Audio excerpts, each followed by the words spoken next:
ሰላም ጤና ይስጥልኝ። የምንጊዜ ሚዲያ ቤተሰቦች ዛሬ ግንቦት 25 2017 ዓ.ም አቶ ታዬ ደንደአ መታሰራቸው ተሰምቷል።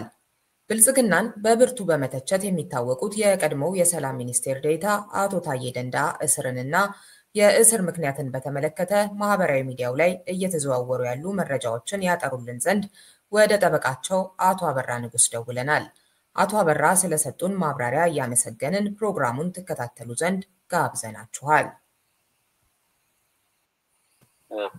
ነው አቶ ታዬ ደንደአ ዛሬ ችሎት ነበራቸው። ጠቅላይ ፍርድ በሁለቱም ነፃ በተባለበት ከፍተኛ ፍርድ ቤት ነፃ ባላቸው ጉዳዮች ላይ ክርክር ነበረን። ውሳኔ ለመስማት ቀጠሮ ነበረን። ዛሬ ጠቅላይ ፍርድ ቤቱ ከ4 እና 5 ቀጠሮዎች በኋላ መመላለስ በኋላ ከፍተኛ ፍርድ ቤት የፌዴራል ልደታ ከፍተኛ ፍርድ ቤት የሰጠውን ነፃ ብይን ትክክል አይደለም፣ በሁለቱም ክስ የሰጠው ብይን ትክክል አይደለም እንዲከላከሉ ብሎ አሰምቶናል። 4 ሰዓት ተኩል አካባቢ። ከዛ በኋላ እኔም ወደ ሌላ ችሎት እሳቸውም ወደ ቤት ነው የሄዱት። አሁን 10 ሰዓት ላይ እኔ ሌላ ችሎት ጋር ያለሁኝ ቤተሰቦቻቸው ተደውሉልኝ አቶ ታዬ ደንደአ በፌዴራል ፖሊስ አባላቶች እንደተወሰዱ ከመኖሪያ ቤታቸው ነው የተወሰዱት። ለምን የሚለው ጥያቄ በወቅቱ እንደጠየቁና ቢሮ ወስደን እንድናነጋግራቸው የሚል ምላሽ ነው የሰጧቸው። ስለዚህ የት ቦታ እንዳሉ በትክክል ህጋዊ ምክንያታቸው ምንድነው የሚለው ከነገ በኋላ በምናደርገው በተለይ እኔ እንደ ጠበቃ በምናደርገው ክትትል የማገኘው ይሆናል። ከዚህ ጋር ተያይዞ አንዳንድ ወገኖች ጠዋት እንዲከላከሉ በተሰጠው ብይን እንዳይሆን ብሎ አንዳንድ ዜጎችና ወዳጆች ከዛ ጋር ሲያያይዙት አይቻለሁ። ማህበራዊ ድረገጽና አንዳንድ እሱ አይደለም ዛሬ የተሰጠው የጠቅላይ ፍርድ ቤት ውሳኔ ገና በዳኞች እጅ ያለ በእኛም በኩል ከፍተኛ ፍርድ ቤቱም ያልደረሰውና በፍርድ ቤቶች አሁን ባለው የአጀንዳ ሁኔታ ገና ፍርድ ቤቶች ደርሶ አጀንዳ ተይዞ ከፍተኛ ፍርድ ቤት ቀጠሮ ይዞ አቶ ታዬ ደንደአ ተከላከል በተባለበት ጉዳይ መከላከያ መቼ ማሰማት እንዳለባቸው ተጠይቆ ሌላ ተለዋጭ ቀጠሮ ተሰጥቶ ዋስትና መነሳትን ካለበትም ወይም አቤቱታ ከቀረበ በዛ ላይ ክርክር ተደርጎ ነው ሁሉ ገና የሩቅ እንትን ምክንያት ነውና እሱም ህጋዊ ምክንያት አይደለም። እንደኔ የህግ ግንዛቤና ልምድ አዲስ ሌላ ፋይል ወይ ደግሞ ፖለቲካዊ መታሰርን ወይ መያዝን አድርጌ ነው የምገምተው። አሁን የተያዙበት ዋናው ህጋዊ ምክንያትና ሌሎች ምክንያቶች ግን ነገ የማውቀው ይሆናል። አሁን የማይቻለውኝ እንግዲህ ከዛሬው የፍርድ ቤት ውሎና እንደዚሁም ነፃ የተባሉባቸው ክሶች በድጋሚ እንዲቀጥሉ መባሉን ተከትሎ መያዛቸውን የሚመለከቱ አይነት ጽሁፎችን እኔ የማይቻለሁኝና ከሱ ጋራ ሊያያዝ እንደማይችል ነው እንግዲህ እየነገርከን ያለኸው። ምን ይመስል ነበር የፍርድ ቤት ውሏችሁ የሚለውንም ትንሽ ብትልበት ደስ ይለኛል። መልካም። እንግዲህ የፍርድ ቤት ውሏችን እንደምታውቂው ስትከታተሉ ስለነበረ ክርክር ካደረን በኋላ ውሳኔ ልናገኝ 4 እና 5 ቀጠሮዎች ረጃጅም ቀጠሮዎች ተሰጥቶናል። ለቀጠሮዎቹ ምክንያት ደግሞ ፍርድ ቤቱ በወቅቱ ችሎቱ የ4 ሰው ችሎት እንደሆነና 4ኛ ዳኛ ታመው መምጣት ባለመቻላቸው የሚል ምክንያት ሰጥተውናል። እኛ እሱን ተቃውመናል። ምክንያቱም በኢትዮጵያ የፍትህ ስርዓት በተለይ የፍርድ ቤቶች አደረጃጀትና መዋቅር የ4 የሚባል ዳኛ የለም። ባለ 1፣ ባለ 3፣ ባለ 5 እና ባለ 7 ችሎት እንጂ ባለ 4 የሚባል ችሎት እንደሌለ በልዩ ሁኔታ ይሄ ችሎትን ከመጀመሪያ ጀምሮ እስከ መጨረሻ ዛሬው እስኪወስን ድረስ ዳኞቹ 3ቱም ተሟልተው እንደነበረ ዳኞቹም እንዳልተቀየሩ ያተዳየ ጉዳይ የያዙ ሲያቀርቡት የነበረው ምክንያቱም ህጋዊ ካለመሆኑ ምክንያታዊ አለመኖሩ ተቃውመን ፍርድ ቤቱ የተፋጠነ ፍትህ እንዲሰጠን ስናሳስብ ነበር። ዛሬ የመጨረሻ ውሳኔ ሰጥተዋል። መስጠታቸው አንድ ጥሩ ነገር ሆኖ የመጓተቱ ምክንያትም ያው ዛሬ የወሰኑት ውሳኔ ለመወሰን እንደነበረ እርግጠኛ ባልሆንም ጫና መኖሩን የሚያሳይ ነው። መጓተቱ አሁን የተደረሰውም በእኔ እውቀትና የማስረጃና የህግ ክርክር አቶ ታዬ እንዲከላከሉ የሚያስደርግ ምንም ተጨባጭና ህጋዊና የፍሬ ነገር ክርክር ሳይኖር ነው ፍርድ ቤቱ ወስኗል ብለን የምናምነው። በእርግጥ ይሄ ይግባኝ ብለን ከመከራከር የሚገባን ጉዳይ እንዳለ ሆኖ እንደ አንድ ባለሙያ ግን ፍትሃዊ አልነበረም ውሳኔ ወይም የተጓደለ ፍትህ ነው የተሰጠው። የመጓተቱ ነው ይህን እኛም ስንጠረጠር የመጓተቱ ምክንያት የጫና ምክንያት ነው ብለን ስናስብ ነበር። እንዳልነውም ሆኗል። ዞሮ ግን ዛሬ የተያዙበት ሌላ ምክንያት መንግስት ካላሳወቀን ከዚህ ጋር የሚያያይዘው ነገር ግን የለም።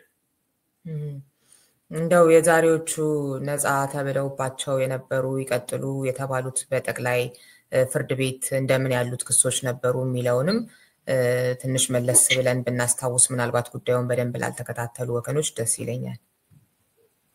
መልካም እንግዲህ አቶ ታዬ 3 ክስ ነው ቀርቧቸው የነበረ። ከነዚህ 3 ክስ ውስጥ አንዱ ህገወጥ የጦር መሳሪያ ይዞ መገኘት ነው። ሁለተኛው ሁከትና ብጥብጥ የሚያስነሱ ህገ መንግስታዊ ስርዓቱን በኃይል መናድ የሚያስምል ነው። ሶስተኛው ደግሞ በመንግስት በጦርነት እያለ በጦርነትና በወረራ ጊዜ እያለ በተለይ በጦርነት እያለ መንግስት ጦርን ለሚገጥሙት ኃይል ድጋፍ የሚያደርግ ንግግርና ጽሁፍ እና የሞራል ድጋፍ የሚያደርጉ ንግግሮችና ጽሁፎችን በማህበራዊ ድረገጽ ማሰራጨት ወይ ድጋፍ መስጠትን የሚሉ ነው የነበሩት። ስለዚህ ፍርድ ቤቱ ከፍተኛ ፍርድ ቤቱ ምንድነው አንደኛው የሁከትና ብጥብጥ የሚያስነሳና ጠላት በተለይ መንግስት በጦርነት ሀገር በጦርነት እያለች ጠላትን ድጋፍ የሚያደርጉ ጽሁፎችን የሚሉ ሁለቱም ክሶች ከመናገር መብት ጋር የተያዙ እንደሆኑ በተለይ ደግሞ ድጋፍን ከማድረግ ብቻ ሳይሆን ጦርነት ይቁም ሰላምን የሚሰብኩን እንጂ ጦርነትን የሚያበረታቱ ለማናቸው ወገን ጦርነትን የሚያበረታቱ አይደሉም በማለት መከላከል ሳያስፈልጋቸው በነፃ ወይ ደግሞ በስነ ስርዓት ቋንቋ አነጋገር በ141 ይባል በነፃ እንዲሰናበቱ ያደረጋቸው ክሶች ናቸው። ዛሬ አይ መከላከል ያስፈልጋቸዋል እነዚህ መከላከያ አቅርበው እንዲከላከሉ ብሎ ፍርድ ቤቱ በተለይ ጠቅላይ ፍርድ ቤቱ ውሳኔ የሰጠው። ስለዚህ ከዛሬው ጋር እሺ ሌላኛው ሶስተኛው ክስ ግን ያው በከፍተኛ ፍርድ ቤት ላይ መከላከያ ምስክር እንዲያቀርቡ ህገወጥ መሳሪያ ይዘው ተገኝተዋል በሚለው ክርክር እንዲከላከሉ ስለወሰነ እሱን ቀርበን ነበር። ለሰኔ 30 ቀጠሮ አለን።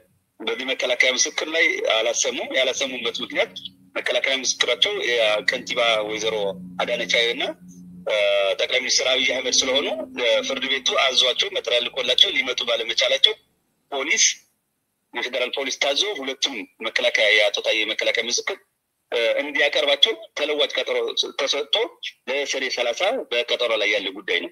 አንዱ ክስ በተመለከተ ማለት ነው።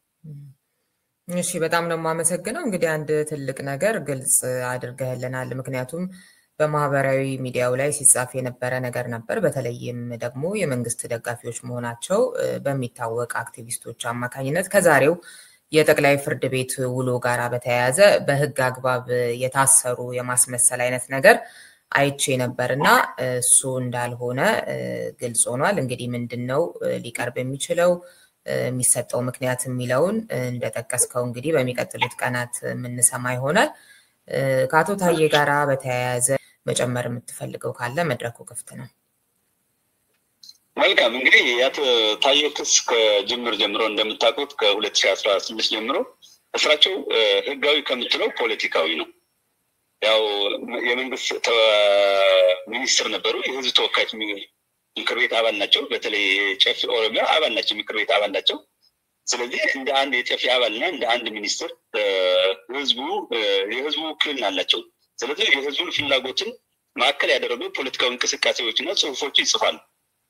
እነዛ ጽሁፎች ስታያቸው ሰላምን በመስበክ ልማትን በማራመድ ፍትህን ከማስፈንና ሀገር ህልውናን በማስቀጠል ያተኮሩ እንጂ የወንጀል ይዘት የላቸው። ሆኖም መንግስት ይሄ ሰላማዊ እንቅስቃሴና ትግል ስላልወደደው ፖለቲካዊ ክስ አቅርቦባቸው ላለፉት 1 ዓመት ታስረው በተለይ 2017 በኋላ በዋስትና የወጡ ናቸው። አሁንም ከወጡ በኋላ እያደረጉት የነበሩት እንቅስቃሴ ሰላማዊና ህጋዊ ነው የሆነ ሀገርና ህዝብን ያስቀደሙ ጽሁፎች ከመጻፍ አልፎ የወንጀል ይዘት ያላቸው ጽሁፍም የሉም። በሀሳብ ደረጃ ወንጀልን የሚያበረታቱ ፍላጎትም እንደሌላቸው በግል አውቃቸዋለሁ እና ይህ እስር እኔ ከህጋዊነት እና ከወንጀል ይዘት ጋር ከማለት ይልቅ ፖለቲካዊ ሆኖ ሰላማዊ ትግልና በሰላማዊ ትግል ህይወት ውስጥ ያሉ ግለሰቦች ካላቸው የሰላማዊ እንቅስቃሴ እንዲገቱ የሚያደርግ እስር ነው ብዬ ነው የማምነው። ይሄ ደግሞ መንግስት አሁን የሚያሳየው ሰላማዊ ትግል እንደማይፈልግ የህዝብ ጥያቄን ማንገብ ወንጀል አድርጎ አሁን በተያያዘው ጸረ ዲሞክራሲያዊና አምባገነናዊ በሆነ መልክ የመቀጠል ፍላጎት እንዳለው ቅጥያ ነው ብዬ ነው የማስበው። በጣም አመሰግናለሁ። እኔም አመሰግናለሁ።